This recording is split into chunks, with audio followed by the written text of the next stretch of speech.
ఇప్పుడే మీ దగ్గరలో ఉన్న కేఎస్ బేకర్ స్టోర్స్ కి వెళ్ళి న్యూ ఇయర్ కేక్స్ ని ఆర్డర్ చేయండి. Because it's not a happy new year, it's a happy new year. ప్రతి ఒక్క రెవరెండ్ గాని, ఫాదర్ గాని, పాస్టర్ గాని, ప్రతి ఒక్కరు కూడా అన్ని మతాల వాళ్ళు కూడా ఆలోచించాల్సిన సమయం అని చెప్పిన బాధ. ఇంకొకటి కాదు, నేను శాశ్వతం కాదు, మీరు శాశ్వతం కాదు, సమాజం శాశ్వతం. ఇలాంటి జరిగినప్పుడు ఏం చెప్పాలో నాకైతే అర్థం కావడం లేదు. నిన్న ఆ విషయమే నేను చెప్పాను. రాజకీయ నాయకులపైన కేసులు పెట్టేస్తారు, ఎమ్మెల్యేలపైన అపోజిషన్లో ఉంటే కేసులు పెట్టేస్తారు, ఇదే తెలుగుదేశం పార్టీ పైన దాడి చేస్తారు. దాడి చేసిన తర్వాత మీరు చూస్తే ఇంతవరకు నా చరిత్రలో ఎప్పుడు కూడా చిన్న పార్టీ, బుడ్డ పార్టీ ఉన్నా ఒక ఎమ్మెల్యే లేకపోయినా ఆ పార్టీ పైన దాడి చేయరు. ఒక రాజకీయ పార్టీ ఆఫీసుల పైన దాడి చేయడం అంటే ప్రజాస్వామ్యంలో ప్రజలపైన దాడి చేయడమే. స్వార్థం కోసం ఇదే ప్రైవేట్ ఆఫీస్ కాదు, ఇది కార్పొరేట్ ఆఫీస్ కాదు. ప్రజలకు ఏ విధంగా దేవాలయానికి పోతే, చర్చికి పోతే సమస్యల పరిష్కారం కోసం మిమ్మల్ని కోరతారో, ప్రార్థనలు చేస్తారో, అలాంటి సమస్యల పరిష్కారం కోసం ఉండే పార్టీ ఈ పార్టీ ఆఫీస్ అని చెప్పి కూడా నేను మీకు తెలియజేస్తున్నా. మళ్ళీ పోరాడితే అధికారం వస్తే ప్రభుత్వం ద్వారా సమస్యల్ని ఇంకా పరిష్కారం చేస్తాం. సమాజంలో సాధికారిత కోసం ముందుకు పోతాం. ఇంత జరిగితే సీసీటీవీ కెమెరాల్లో మేమన్నీ కూడా రికార్డ్ చేసి ఇస్తే, మా వరదరామయ్య గారి ఆఫీస్కి ఇస్తే ఇంతవరకు కేసు లేదు. తిరిగి మా మీదనే కేసులు పెట్టేశారు. మన ఆఫీస్ మీదకి దాడి చేస్తారు, మన మీద కేసులు పెట్టేస్తారు. ఎక్కడుంది ఆఫీసు? గట్టిగా అరిస్తే వినపడుస్తుంది డీజీపీ ఆఫీస్. ఇక్కడే ఉంది డీజీపీ ఆఫీస్. సిగ్గుందా ఈ డీజీపీకి అని అడుగుతున్నా. లా అండ్ ఆర్డర్ ఎట్లా మెయింటైన్ చేస్తారో మీరు ఆలోచన. బాధ, ఆవేదన ఇంకోటి కాదు. మేము చేసిన నేరం ఏంటి? ఈ రాష్ట్రంలో గంజాయి విపరీతంగా వస్తూ ఉంది, డ్రగ్స్ పెరిగిపోయినాయి, పిల్లలు నాశనం అయిపోతారు, ఇది మంచిది కాదని స్టేట్మెంట్లు ఇచ్చాం, గట్టిగా చెప్పాం.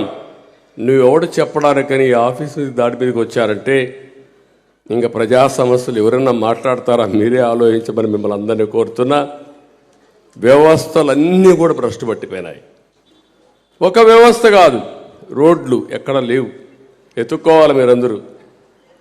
ఆ నేషనల్ హైవేస్ అప్పుడు నేను సీఎంగా ఉన్నప్పుడు మొదటిసారిగా వాజ్పేయి గారు ఉంటే, వాజ్పేయి గారు నేను చెప్పి చిన్న చిన్న దేశాల బ్రహ్మాండమైన రోడ్లు ఉన్నాయి, మన దేశంలో రోడ్లు అధ్వానంగా ఉన్నాయి, మనం కూడా అలాంటి రోడ్లు లేరని పట్టుబట్టి ఒక పాలసీ తీసుకొచ్చాం. ఆ రోడ్డే మొదటి ప్రూఫ్ ఆఫ్ కాన్సెప్ట్ నెల్లూరు నుంచి చెన్నై వరకు. తర్వాత ఈరోజు మొత్తం గోల్డెన్ క్వాడ్రిలేటరల్ రోడ్లు వచ్చాయి. ఈరోజు అందరూ సెల్ ఫోన్లు పెట్టుకొని కూర్చున్నాం. నేను కూడా నా సెల్ ఫోన్ పెట్టుకుని ఇప్పుడు న్యూస్ అంతా చూసుకున్నా. ఆ సెల్ ఫోన్ లేకుండా ఆ రోజుట్లో మామూలు ఫోన్లు అయితే లైట్నింగ్ కాల్ అంటే ఒక వారంలో వచ్చేది. అది ఎక్స్చేంజ్లో కూడా పరిచయం ఉంటే వాడు చెప్తే ఏదైనా కాల్ వచ్చేది, లేకుంటే వచ్చేది కూడా కాదు. అమెరికాకు ఫోన్ చేయాలంటే మనం చేసేవాళ్ళం కాదు. అలాంటిది టెలికమ్యూనికేషన్ సెక్టర్లో రిఫార్మ్ తేవాలని గట్టిగా పోరాడాను. నా కోసరం కాదు, సమాజ హితం కోసరం, సమాజం కోసరం, భావితరాల భవిష్యత్తు కోసరం చేశాం. ఇలాంటి ఏ రిఫార్మ్ అయినా సరే ఈ దేశానికి ఉపయోగపడతాయని రిఫార్మ్స్ తీసుకొచ్చాం. కేంద్రంతో సహకరించాం, కేంద్రంతో కూడా కలిసి పనిచేశాం. ఈరోజు ఒక సాటిస్ఫాక్షన్, ఒక తృప్తి. ఆ తృప్తి మన వల్ల సమాజంలో చాలామందికి లాభం కలిగింది. ఈ విషయమే యేసు ప్రభు కూడా చెప్పాడు, సమాజ హితం కోసం పనిచేయమని చెప్పిన విషయాన్ని మరొకసారి మీ అందరికీ గుర్తు చేస్తున్నా.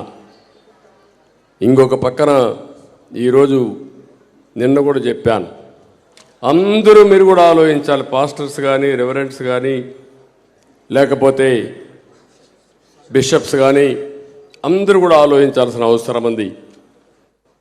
మనం కానీ ఇలాంటి అవకతవకలు కానీ కంట్రోల్ చేయకపోతే, నిన్న కూడా చూశాను, ముఖ్యమంత్రిని కూడా చూశాను, నిన్న పోయి ఉపన్యాసం మాత్రం బ్రహ్మాండంగా చెప్పేశాడు. బైబిల్లో ఉండేటన్నీ చదివేశాడు. అది చదివిన తర్వాత మీరందరూ ఏమనుకుంటారు, పాపం ఆయన బైబిల్ని యాజ్ ఇట్ ఈస్ ప్రాక్టీస్ చేస్తున్నాడు. వేరే మతస్థులు కూడా బైబిల్ అంటే గౌరవిస్తారు, నేను కూడా గౌరవిస్తాను. కానీ ఆయన ఆ మతంలో ఉండి ఇంకా బాగా అభ్యుంది అనుకుంటారు, బాగా నేర్చుకున్నాడు రాత్రింబగళ్ళు.